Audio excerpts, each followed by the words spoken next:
Welcome to the Young, Wild, Financially Free podcast, an audio experience where we don't just talk about it, we live it.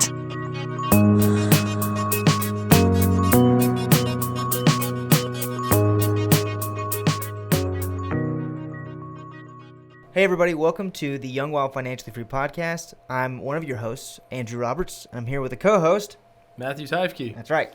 Thanks for tuning in. Today, you got a good friend of mine, Terry. We've kind of become friends over the years, and we're excited to have you, man. Thanks for coming on. Thanks for having me out, guys. I really appreciate it. Yeah, of course. So in today's episode, we kind of want to dive into your story and what you're doing present day. So tell us a little bit about yourself. Yeah, so my name's Terry Lee. I've got a family down in Buda, Texas. So Austin's too expensive for me to get in these days. Sure. But we moved out to Kyle from College Station, where I went to school in 2011. Picked up a house down in Kyle and then started having babies, doing all that fun stuff. And that was kind of my beginning for my real estate investing. And, something Matt and I had talked a fair enough about.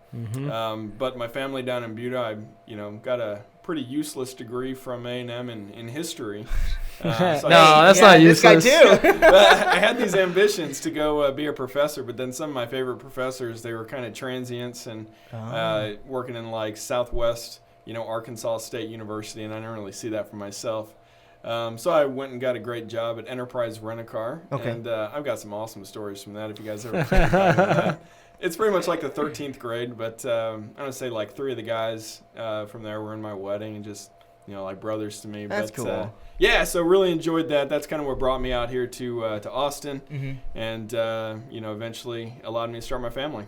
Where are your parents from? Where'd you grow up? So I grew up in Houston, Texas, and the way that I got there is I was born in Omaha, Nebraska. And my mom worked for a little company called Northern Natural Gas, which was acquired by a little bit bigger of a company called Enron. And so she was there for about 38 years, about 7-8 years post-bankruptcy. So that was a wild ride. Obviously, kind of impacted what I'm doing now. She retired, walked away, got her payday. And my dad had his own HVAC business in Houston, and it was just a real treat to see him grow that thing, the right way. Obviously, in a super competitive space in Houston, Texas, but, there's folks who build their business the right way, and then there's folks who kind of take shortcuts, and see my dad do what he does was inspirational. So Got it. Yeah. So your parents are still in Houston? No, they actually, when you started having kiddos, I was able to lure them out here. Yeah. They're about an hour and a half away, so at Lake Buchanan. Okay. So they're a good distance away. They're close enough to come watch the kids, but far enough to where they're not just dropping in all the time. So Gotcha. It's a good spot to be in. And Perfect little mix, yeah. Yeah, so I'm thankful for that. When it hits the fan, they can drop on by, but no surprises. Right. So, yeah. Yeah. So you were at Enterprise right after college, right? And then what happened next? So, yeah, I think you can only really rent cars and babysit 23-year-olds for so long and have the kind of fun you're doing there. So I parlayed that into kind of more of a boutique role over at Enterprise in their fleet management side. And so over there, we're kind of chasing oil and gas money all over the state of Texas. Anybody who had their own fleets of vehicles, we were going out there and essentially working with their C-suite guys, consulting with them, telling them how, they partner with somebody like Enterprise and they outsource it. Leverage what we do with $2 million on your 20 or your 200, and that was fantastic. Really, at that point, stepped away from more of a transactional sales role into more of a consultative sales role, and that suited me really well. I love the opportunity to form those relationships, and going out to West Texas, Midland, Odessa, Lubbock, Amarillo, not the prettiest parts of Texas, but really, really good people. Yeah, and I think. Anything, my wife, for example, has this idea of sales as so adversarial. Kind of the idea that, well, I need to go check with my manager. I need to go check with my boss to see if I can give you a better deal. But all I do, and I think all anybody in sales does that's really worth their salt, is just form relationships with people, let them know what you do for a living. And if I can ever be of assistance, you know exactly what I do. But please do business with a friend. And that just, it was just such a natural fit being out in West Texas doing that kind of stuff. Wow. Yeah. That's awesome. I was curious about, because you got a degree in history. You wanted to become a professor. Oh. Well, not really. You didn't? No, I didn't want. I became a professor. I wanted to become a professor as soon as I decided that my degree was going to be in history. Okay. I decided that my degree was going to be in history as soon as I realized I didn't want to go into engineering. Yeah, and I didn't want to spend 7 years at A&M either. It was time to ship up or ship out. Right. It intrigued me a little bit, maybe for like a semester or two. But then I really kind of started shadowing some of them, had them as mentors, and, Didn't realize that wasn't the path you so, wanted to so for me, I just enjoyed history, and I knew that it was valuable. I thought maybe one day with politics, did you have any of that kind of background thinking? I kind of kicked around the idea of going to law school a little bit. Right. It's funny, my dad asked, for my foreign language requirement, I took Latin. And so my dad, not impressed at all. I had 8 semesters of Latin under my belt, and it's a dead language. It's not what anybody speaks. And he asked me if I was going to work at the history factory, and so it was time to consider some alternatives. But yeah, Matt, like you, I loved it. I was fascinated by it. You don't have to think too hard about how relevant the things like in Orwell's 1984. We see them all over the place, and we see the things that have happened for the past millennia. Taking shape again and again, but how do you turn that into a livelihood? Right. Yeah, good point. Yeah. Mm-hmm. So I was asking, because curious about, having an expectation or a dream or a goal with going to college. And then it seems like, and correct me if I'm wrong, the enterprise sales role was kind of like something that you kind of maybe fell back on, or it wasn't what you were initially seeking? Yeah. There's not a single person that I was with while I was in enterprise that grew up wanting it. I had plenty of kids growing up with who wanted to be firemen. They wanted to be like unicorns. They want to be all kinds of stuff. Nobody wanted to rent cars for a living. Sure. But it really is a great company. Yeah. And it allowed me to stay in College Station where my girlfriend, now wife, was. Okay. And I didn't really appreciate the training and how feeling a company invest in me. I didn't appreciate all that when I was 22 years old. It was just an internship and then a job. But one of the interesting things about enterprise is you become really, really attractive as any sort of employee leaving there. You get there at 6, 7 in the morning. You wash cars in your suit and tie. You deal with some of the roughest clientele you could imagine in some pretty dicey situations. And so there is nothing leaving there that any prospective employer would, throw at you that would be worse than that. And I think kind of shifting over into the entrepreneurial space, you manage, you're not just a front-end guy. Yeah. You're not just a back-end guy. You're really managing every aspect of what you're doing at enterprise. So it gave me a lot on that front. But then having the opportunity to actually work with the CFOs, the CEOs, the presidents, the founders of those oil and gas companies, that's what really kind of got my wheels turning. Yeah. Gotcha. So that led you to where you're at now? Yeah, I'd always kind of geeked out about personal finance, as exciting as that is, budgeting and things like that growing up. But you kind of back up, and my mom working for Enron lost $1 million in her 401k. Yeah. And I didn't really know what $1 million was when I was 16 years old, but I knew it was more than zero, right? Yeah. And my dad had his own business, and again, he managed that. He's kind of he never really desired to grow it. He always wanted to have his arms around the entire thing himself. It's admirable. It's what he wanted to do. So I saw him manage all of that. And then he was a part of an investment club, very much a slow and steady guy, wins the race. And I thought that everybody, I thought when I graduated with my very useful history degree from A&M, that surely everybody has this foundational knowledge about personal finance. Yeah. Have a little bit of money saved on the side, buy a little life insurance when you start building a family, take the free money from your 401k, live in the black, things like that. I thought 90% of people knew that. 90% of people didn't know that. Right. And it was pretty alarming, what that need for literacy was. And so I plugged along, and I made enough money when I was at Enterprise, and I did really, really well, but I was serving the needs of businesses. And that was rewarding. It was financially rewarding.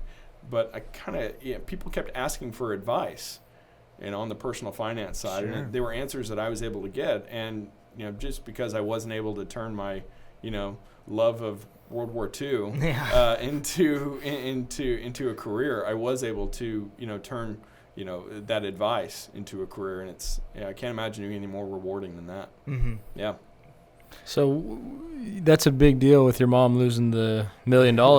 Is that something that you are passionate about helping people not have something like that happen, because you saw that and probably saw the firsthand effects of, I'm sure that was devastating. Yeah, I mean, so she lost a lot, but I think the story is really behind what they didn't lose because of my dad's savvy approach. As much as they were able to get out of Enron, they got out. I talked to so many people that, they buy in, they're paid in company stocks, and they just hoard it and hoard it and hoard it. A lot of times just because they don't know any better. It's fantastic. And, they can get to 35, 40 years old and, 80% of their retirement holdings are entirely in one stock and where they work. And that can be pretty alarming. Yeah. So helping people understand the dangers of that. So, yeah, I mean, it was pretty alarming what happened to some of my mom's peers and coworkers.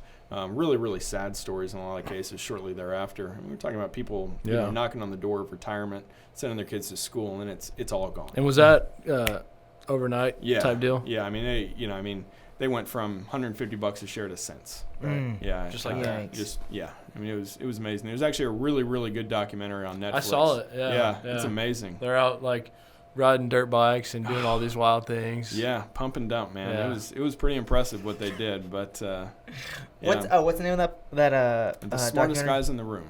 Oh. Yeah. Okay, cool. I'll have to check it out. Yeah, I love documentaries. Yeah, check it out. It's a good one. Yep.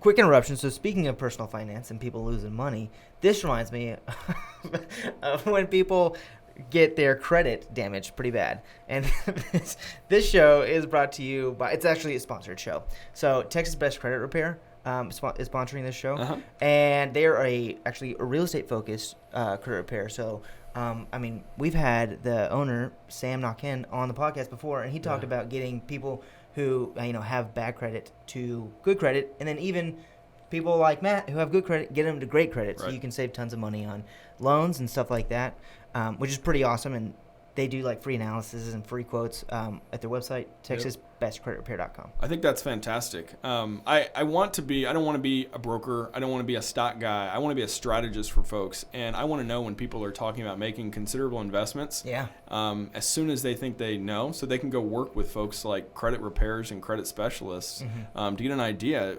What's the best financial situation that we can get you in? It's not just about growing your wealth. It's about making smart decisions like where we're at today. So that's great that they're sponsoring us. Yeah. So remind me, so who are you with now? I'm with Raymond James. Okay, cool. Yep. Awesome. And then when did you make that transition to them? So I made that transition in 2015. Okay. And, so you back up out of enterprise. Things are going really well. I had a 1-year-old daughter at home. I was somewhere between Odessa and Lubbock. And thank goodness I pulled over on the side of the road, some dirty old gas station, because I was feeling really tired. And I was on the phone making my calls, and I woke up and I had a seizure. Oh my goodness. That was pretty alarming. I knew I had a seizure because I was buckled in, my phone was on the floor, and it was pretty scary. And just to kind of tell a little bit of a story, I went inside and I was really thirsty, bought some water from the lady, and she looked at me like she'd just seen a ghost. And you're kind of irritable after you have a seizure, and so like, whatever, give me my water. Drove down to Odessa, called my wife, told her I had a seizure. She was thrilled, obviously. Man, yeah. And I went and checked into the hotel, and the lady looked at me the exact same way, like I was crazy. Yeah. It wasn't until I made it up to my room and started changing. I was dressed nice. Made it up to my room that I had blood all down my shirt. Boy. And so there I was, just in dirty West Texas, doing business with these nice ladies and having blood all over myself. But that was such an eye-opening thing for me. Seriously. Yeah. Being out there, were my priorities in line? And was, I had, a family, a budding family 6 hours away. Yeah. And I was truly chasing money at that point. And, it was doing a lot of good stuff for our family, but I wasn't taking care of what I needed to be taken care of. Sure. Yeah. So that's scary, first of all. Yeah, right. So when you pulled over, was that because you had been in a wreck or because... I was super tired. Okay. Yeah, and that was kind of my tell. I'd had one seizure prior to that. Boy. And, sometimes people smell weird things. Sometimes people feel weird things. Yeah. I'll get super tired. Okay. And so thankfully I listened to myself. Sure. Got it. And that, pulled me over. So. Yeah. And so after that was when you were like, I need to make a change in life. Yep. In general. Yep. Okay. And so did you start looking for, and did you know that it was were you just working too much or like? They have no idea. And it's almost good that they don't know, because if they know, they can point to things like tumors and epilepsy and stuff like that. So we still don't know. I get a cool CAT scan every once in a while. Okay. And, that's that. But, it's all under control. And if I do what I'm told to do, it's all hunky-dory. Got it. But I'd been working with an Ed Jones advisor for probably about 3 years. Mm-hmm. And the reason why I started working with an advisor is all good things. Mm-hmm. It's just I was making too much money, essentially. We were turning that house in Kyle into a rental house. I had no idea how I was going to get my daughter to school one day. And so these were just questions that I had, and we started working with an advisor. And, they'd kind of been pecking at me to come join their team as well. And so it was just something that was, it eventually kind of percolated. Oil and gas went from $120 a barrel to $30. I almost died on the side of a road, and, it was nice to feel wanted again. So, yeah, that's what led me to him. Got it. Yeah. Okay. And did you have to have, what are the certifications? Because I know you said they had been asking you to kind of make the switch. Yeah. So was it fairly seamless, or did you have to jump through hoops, or what was that like? So I think anybody that's looking to go into it, I mean, there's an essential you can't overestimate the amount of drive that you need to do in self-direction, especially when you're taking a step out of, somewhere where you're punching a clock. Mm-hmm. You're not accountable to anybody but yourself and your family, if that's the case. And you pretty much just go into hiding for a period of time, studying for your 7, your 66, mm-hmm. life and health, all those things that just make you marketable when you're talking to people about their financial futures. Mm-hmm. And I want to say from about October of 15 to January of 16, I was just kind of in the bunker and mm-hmm. learning. And during that time period, my son was born as well. And so the Lee family was just incredibly busy during that time period. But it was, it was rewarding. I'd never learned that much. Yeah. Probably ever. Right. I'd never really soaked up information that freely. Mm-hmm. Yeah. That's awesome. That's very cool. So now working in the field that you're working in, what is the biggest, who's your primary clientele? Yeah. So I love being able to work with folks kind of our swim lane, right? I think people are at such a pivotal point in their lives when they're probably a little bit younger than we are. But if I can talk to younger families at 25 or 30, when they really start coming into their own and building a family of their own, mm-hmm. You can either go one way where you consume everything you bring in and you just hope for one day that it's going to work out, or you just start building this financial foundation where you're socking a little bit to the side, you're making good decisions that are going to pay extremely well extreme dividends in the long run. Mm-hmm. If I can kind of be an early interventionist, those are the people that I love working with. Cool. However, that's a little philanthropic. That doesn't necessarily keep the lights on at the Lee House. Sure. There's also a tremendous opportunity. We've never seen these changing demographics that we're seeing right now. You're seeing these aging baby boomers, and really the sad thing about that situation is so many of them haven't done any work in preparing themselves for retirement. And you look at these folks that, they may live until they're 90 years old, and they want me to give them 30 years of income. It's really difficult when they haven't really started laying that groundwork since they've been 30 or 40 years old. But there's a lot of opportunity in that space, and people are making these major life changes, and they just need to, shift from having an income to relying on a set pool of money. Mm-hmm. I love working with families in transition. They're going to retirement. Somebody's, going to be the sole breadwinner. They're adding kids to the mix. What's it like, financially planning for myself as opposed to when there's 5 of us? Mm-hmm. Tremendous. Yeah. So what's the most frustrating thing with with working with your clientele? I know you mentioned the baby boomers, how they haven't prepared, right? And mm-hmm. then also now looking at millennials who aren't preparing. Right. Let's dive into a specific of what could they change, and what's the most frustrating thing for you seeing someone, not take care of themselves? Yeah. So are you familiar with Vanguard?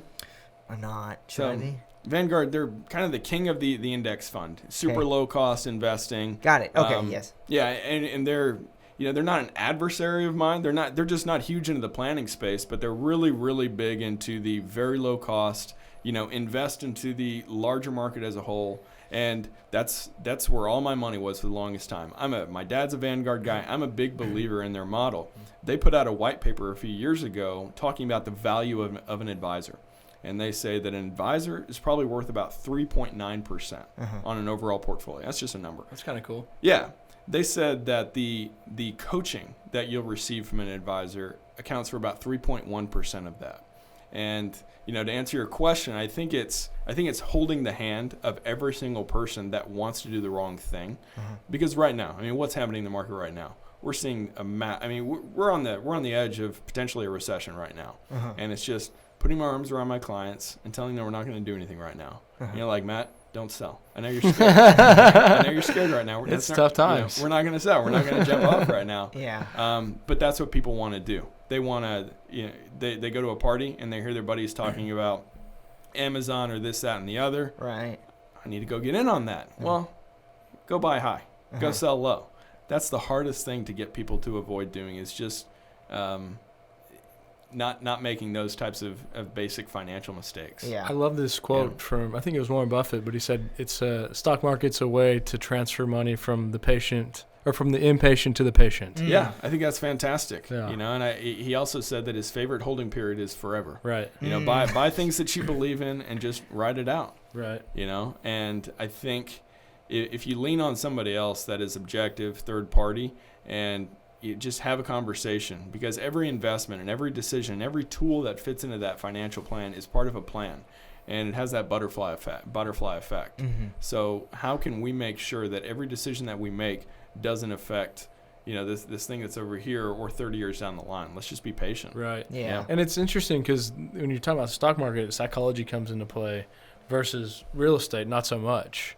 And it's like people just panic, right? Yeah. Or not only panic or just get over greedy and, panic, I guess, that they're going to miss out and it jumps their way up. Yeah, real estate's a little more illiquid. And right. So, you can't look at it. You can't look at real estate price every day. Right. And you can't just walk away from a house. Right. So it's a little harder to walk away from that. And that's why I at least want to be a gatekeeper when I'm talking about people's investments. Because they tell, it's really easy to stroke a check for $5,000 on Black Friday because you saw a new TV, right? A piece of cake. But if you have to come to me and ask, and I'm like, man, didn't you just do this like 6 months ago? You need another TV or whatever. Like, man, I guess that does sound kind of silly. And you take that same approach when you're talking about people jumping off the ship or buying at the inopportune times. Yeah.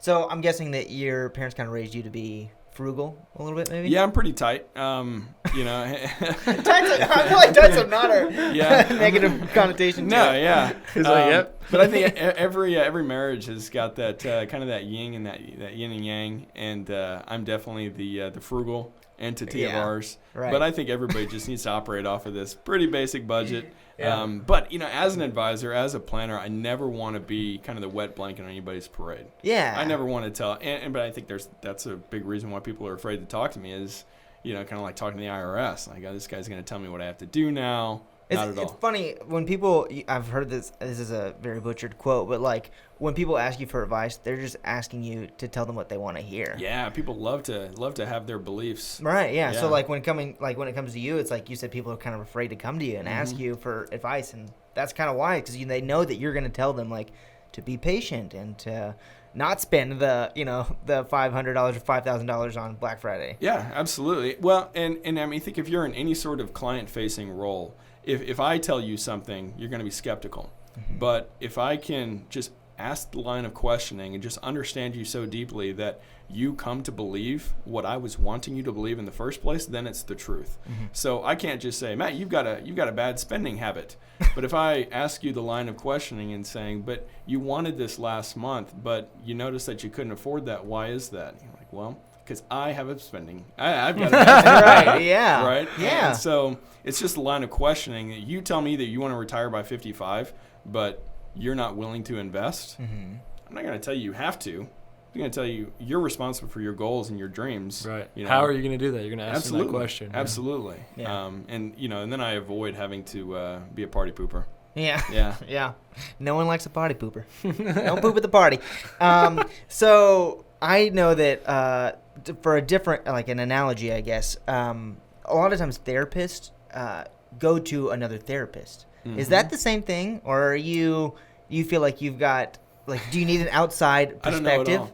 No, I think, there's a shift that's going on in the financial services industry to where I'm much more comfortable playing kind of a GM type of role. Mm-hmm. I don't wear the hat that knows it all. I think there are, we're looking at a little bit of an antiquated approach when you would have somebody that would be a planner, they would be an analyst, they would, broker life insurance policies. They would do everything and wear all the hats. Mm-hmm. And they would just stretch themselves immeasurably thin. But there are experts in all of those fields. And if I pay them, my passion is in helping people.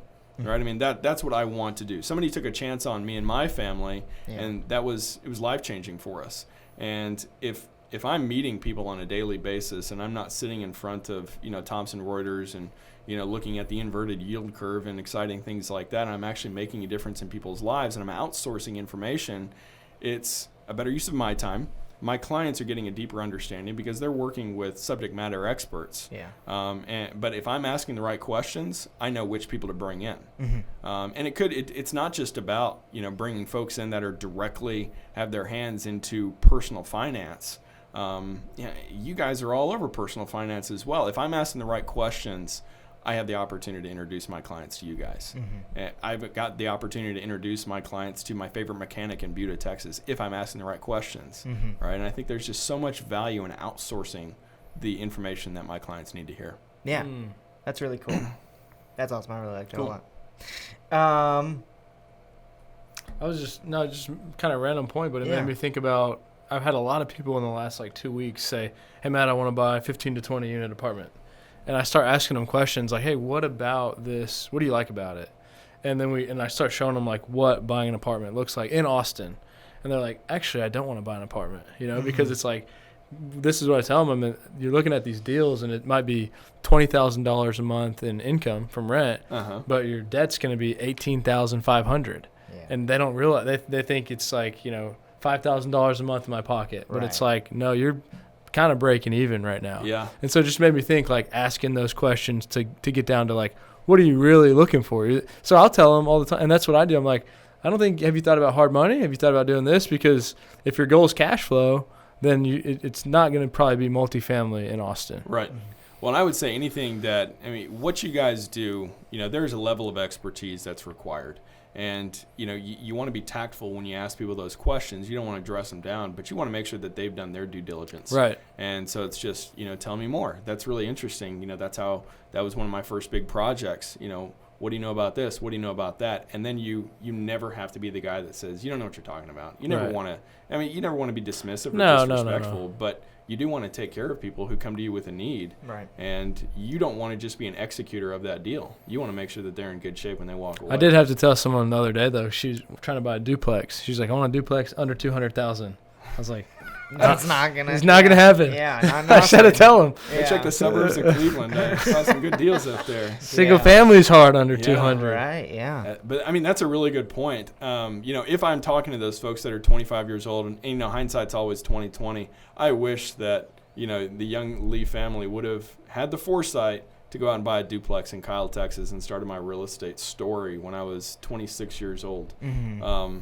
I had this idea that me and my wife were going to hold hands and watch the sunset in our $150,000 house in Kyle, Texas. And we're just going to be there forever, obviously, and be lovebirds. No. Especially when you have a kid.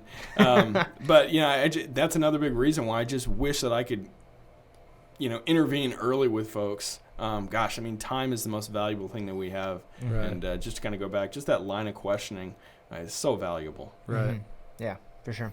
So looking at your old career compared to now, would you say that you're happier where you're at now? Yeah.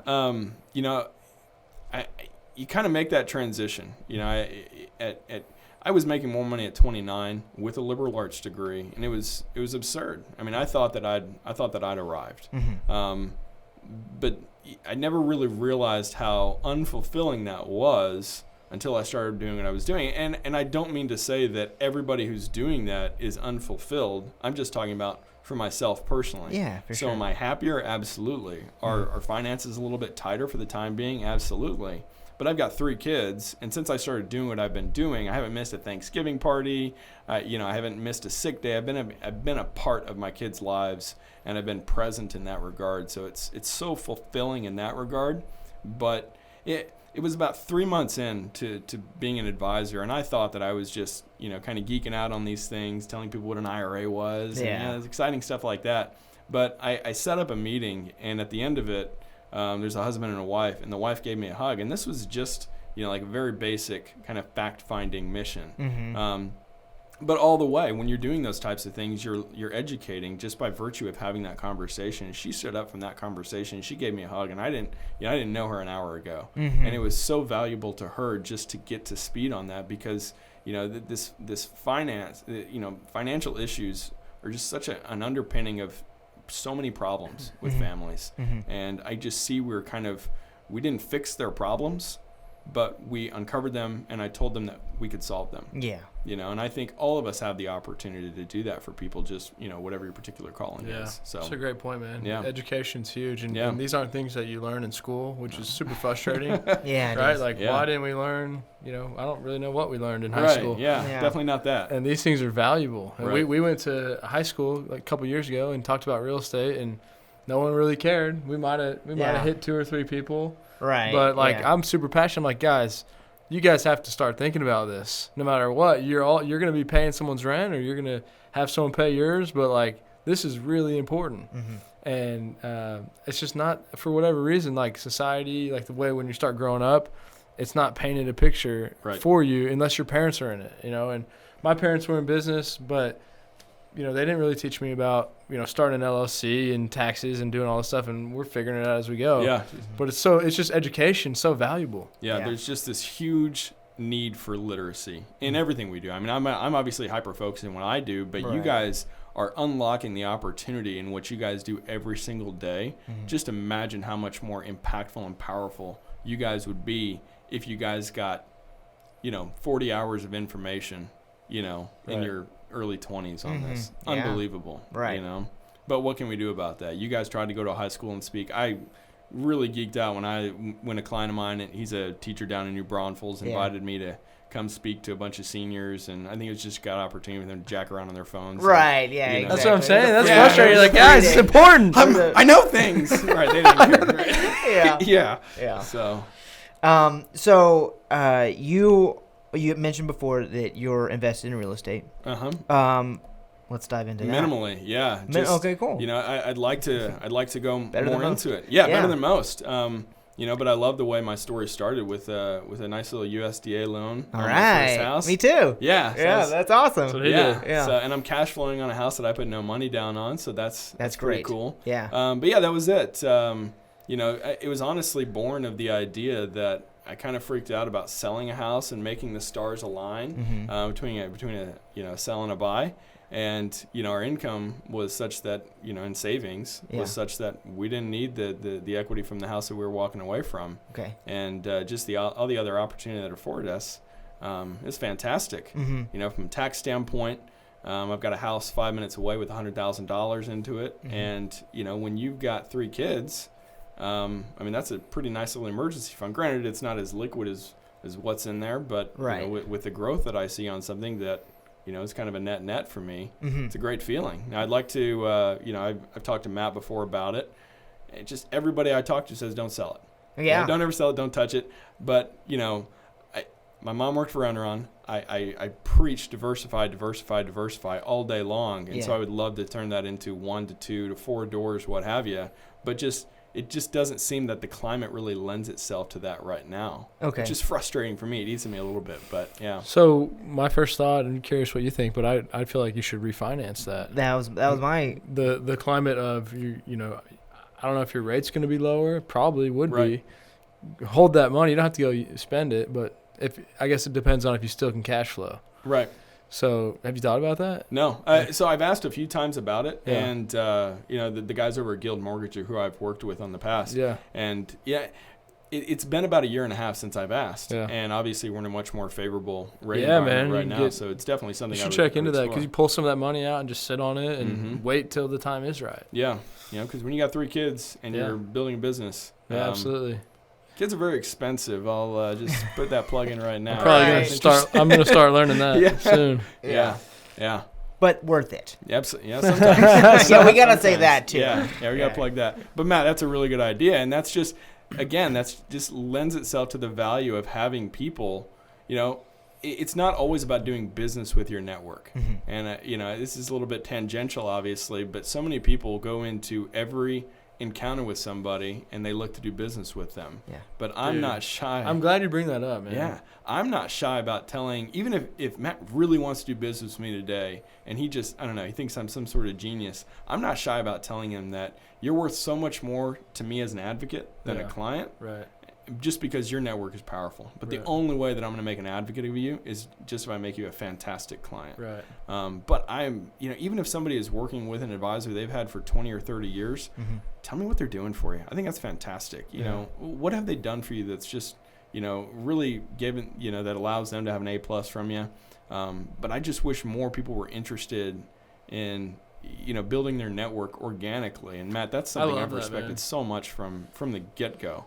So thanks, man. And you know what? I love that you say that, because I feel like you go to these groups and it's like, oh, hey, you do this? Okay, I'm going to send you business. And it's like, well, you don't even really understand how that person works. And it's like so easy to get someone to just refer you.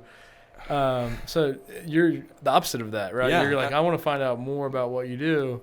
But people just use business because they just met you. Right. Hey, I just met this guy. What you guys do has, you have to have such a personal relationship to do business with you guys. And I feel the same way. I don't want people to do business with me unless they're comfortable talking about their family problems with me.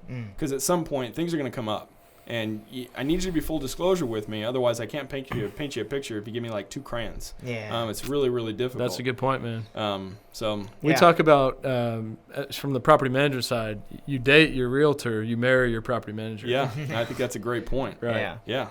That's a big thing, is like when I meet new people and with networking and stuff like that, like some people are like, oh, let's just hop on a phone call or even a video call. And for me, I mean, I understand if they're out of state, but for me, it's like I always want to like do a face-to-face, because I think building that relationship first and foremost is going to be successful in the long run, as opposed to, I don't think that the relationship or the business coming from that relationship is going to be as effective if we had just like hopped on a phone call or exchanged emails. Absolutely not. Right. I mean, if I'm going to be critical of myself, which I am frequently, probably too much, but I could sit down for an hour conversation with somebody and we'll talk about your family for an hour. And then I'll walk away from there and realize, you don't really know what I do, and I don't really know what you do professionally, but I know what you're passionate about, and you know what I'm passionate about. And then the next time I go golfing, or the next time I go to the Bubble Fest or whatever at Zilker Park, whatever, I know somebody who likes that stuff, right? Yeah. And I think that's where relationships are born, not really on the business side, but if you can know somebody personally,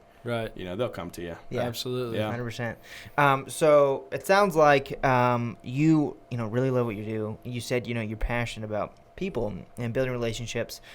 So where do you see, like, what's your career goal? What does that look like for you?